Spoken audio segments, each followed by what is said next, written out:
gonna put some dirt in your eye. I looked everywhere for the creature, but the enemy found him first. I don't know how long they tortured him, but amidst the endless screams and inane babble, they discerned 2 words. Pizza time.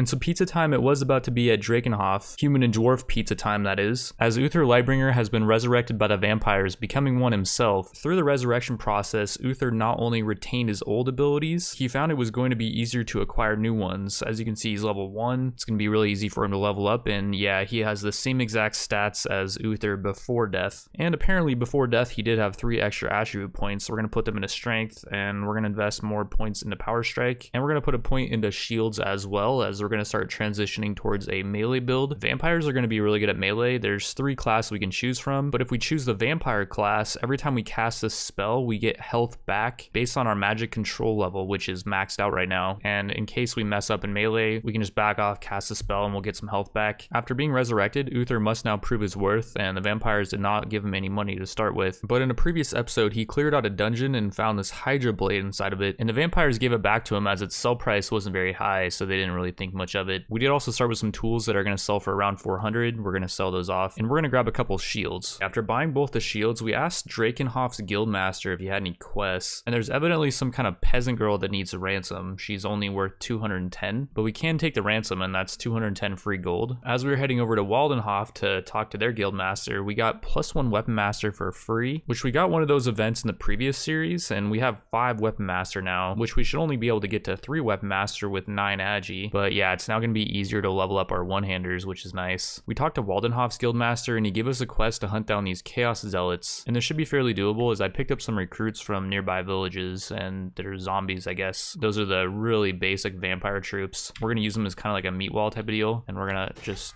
own these guys when they okay, we're gonna get zerged on apparently. Just yeah, turning their back to us, which is good. Hopefully our zombies can just do a little bit of work on these guys.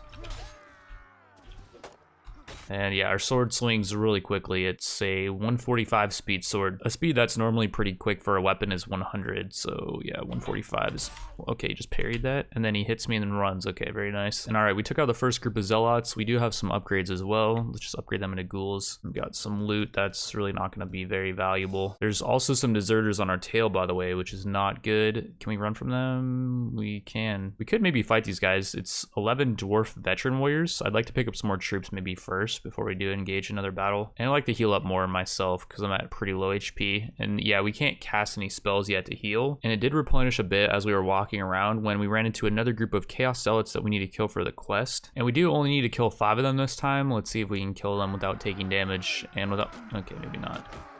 Maybe we won't swing here. We'll just let our units own them because they're all going for me. And yeah, we got some ghoul upgrades. Those are the ghouls over there. We did capture 3 more chaos zealots though, which is nice. We can sell them off as prisoners, and we got some more loot. And yeah, we made it back to Waldenhof. We're going to sell off all this zealot armor, which is not selling for a whole lot. It's going to give us 340 gold. I would actually really like to pick up this lame Sylvanian warhorse because we can heal this over time if we just keep it in our inventory. We do need 4 riding in order to ride it though, and that shouldn't actually be too hard to get to. We just need to put 3 points into agi. We did kill 2 of those chaos zealot groups, and we're going to get some XP for that, or never mind, we're just going to get some gold. 120. I was looking for a place to sell our prisoners, but I ran into this dude who actually is not going to fight. Okay, there we go.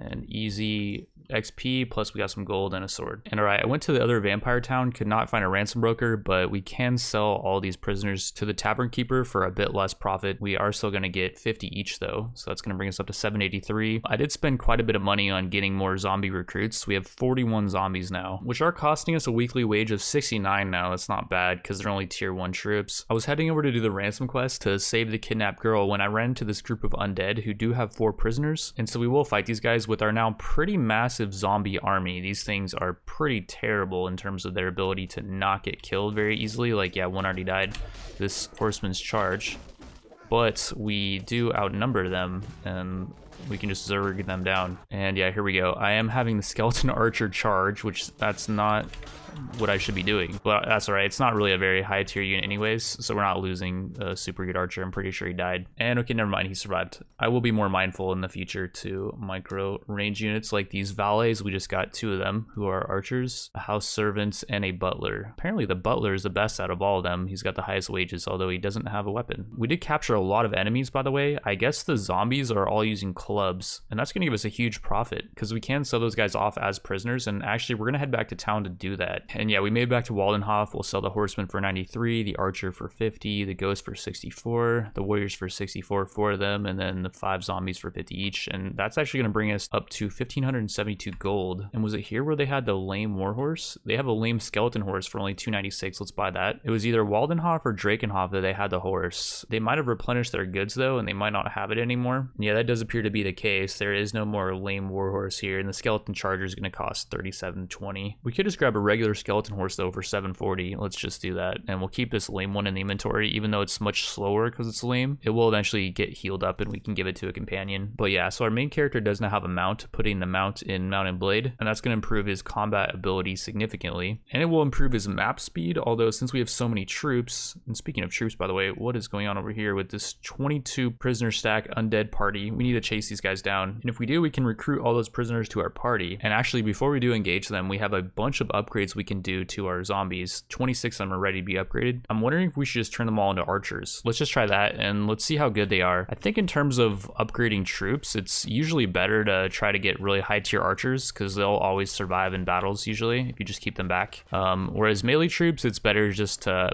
pick up random ones that you get from like prisoner stacks because they're usually the first to die. I don't know, that's just the strat we're gonna go with, and it's actually looking like that's going pretty good right now. We're already doing some damage to them. One thing I did kind of forget about though is the zombies and ghouls both do have clubs, so maybe we should have gone for a mass of zombies and ghouls early so that we could just take a massive amount of prisoners and then we could get rich that way. Because yeah, in that battle, we were only able to capture 4 prisoners. Our archer killed most of their units. We did get some rescued prisoners though. Some pretty trash units by the look of it. 9 of our skeletons also are ready to be upgraded to skeleton marksmen, who do have what I think are pretty good crossbows. And by the way, I guess we failed the quest at Wuppertal. There's no bandits nearby and the quest is not in our quest log. Since we do not have all those archers, let's try to put them to good use. And we're gonna loot and pillage this village. And we're gonna see if an orange lord is gonna come stop us here, which it's looking like we're okay for now. In the span of a few hours, we've rounded up 7 prisoners, leaving the infirm and the younglings behind. But what if we want to take the younglings as well? And okay, I don't know what that was all about. We got some pretty crappy prisoners, but I wanted to actually raid their village. And okay, we went over to Legenfield and we got to actually plunder the village, then raise it. That was where we messed up. I don't think enslaving the villagers is the best play, because yeah, we get 170 dinars and then we get all this stuff. Tempered iron for 1700, some cheap wine. The rest of the stuff is not going to sell for that much, but the tempered iron is really good. And one thing that's kind of overpowered about playing an evil faction in Warsword is that being evil is actually a positive thing towards evil lords. That's one thing that I didn't really understand as I was playing the good faction, is that if you're raiding a village of like the undead, for example, why would that be considered a bad deed? It doesn't really make sense. And here's some chaos zealots, by the way.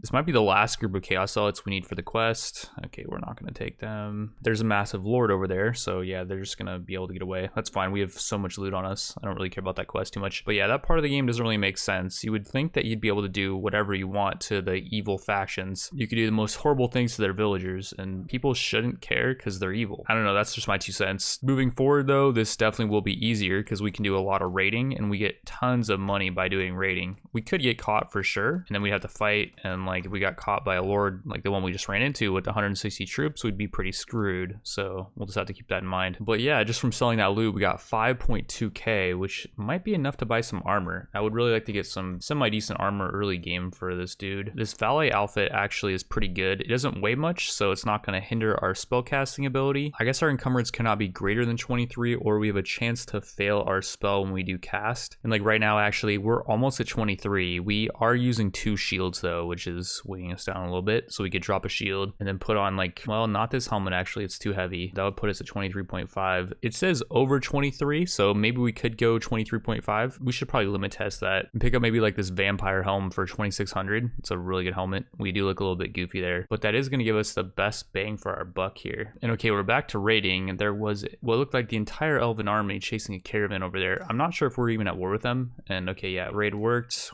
No one caught us, and we got a bunch more loot. And all that loot's going to sell for 5k more. And okay, at the town's armor where we just sold all the loot, they have a thick vampire light armor, which does not weigh much, and it gives a bit less armor than the chest piece we're using. No head armor as well, but it only weighs 11, and it actually looks really cool too. But the main thing is, since this armor does not weigh as much, we have a bit of wiggle room. We have to buy vampire greaves, which we do not have enough money for right now, unless we want to go for some tattered ones, which just have 3 less armor, but they're half the price. Let's just do that. And then we can buy some battered vampire gauntlets for 1248. That's gonna be too much money, but we could sell the valet outfit and this waistcoat, and we're gonna barely have enough. And okay, as we were traveling along, we came across a random battle between some vampire lords and a Kislev lord. Apparently we're at war with Kislev. We helped out, just had our units charge in, and we lost a valet, but we got some pretty nice captured enemies. I'm pretty sure some of these guys are gonna sell for a good amount. And we got 4 units. The Chaos Zealot obviously sucks, but this Flamer of Tzeentch, I think it would be pronounced, is a range unit. It fires fiery missiles. The Plague Bear is also a decent melee unit. It's a good tank. And then the Bloodletter is actually a good unit too. And what the heck is going on here? So Waldenhof is being sieged, and the vampires are actually fighting this. The vampires have 1805 troops, and the enemy has 1686. If we do help this out, we could capture a bunch of their lords. There's a really low chance to capture lords in Warsword. It's only like a 20% chance, but there's going to be a lot of Sigmar's lords here. Question is, can we just auto-calculate this? Like, I don't really want to do such a massive battle with troops that aren't even ours. And okay, after auto-calculating that, the enemy just ran. Maybe we should have participated in the battle. And yeah, like we can see here, there's a bunch of lords right outside. There is a battle going on that we can partake in, and we have 656 troops against our 55. We're gonna help this out, and we did not capture the dude. We did capture a bunch of enemies though that we can take prisoner, which is really good. I'm not sure how this whole thing is gonna play out though. Like, let's try engaging an orange lord here. And do we have more lords than them? I'm seeing more green, I think. We have 1239 against their 900. Okay, yeah, let's do it. We're auto-calculating. We lost a lot of units. These aren't ours though. Most of them are our allies. The enemy lost more though. I'm almost sure of it.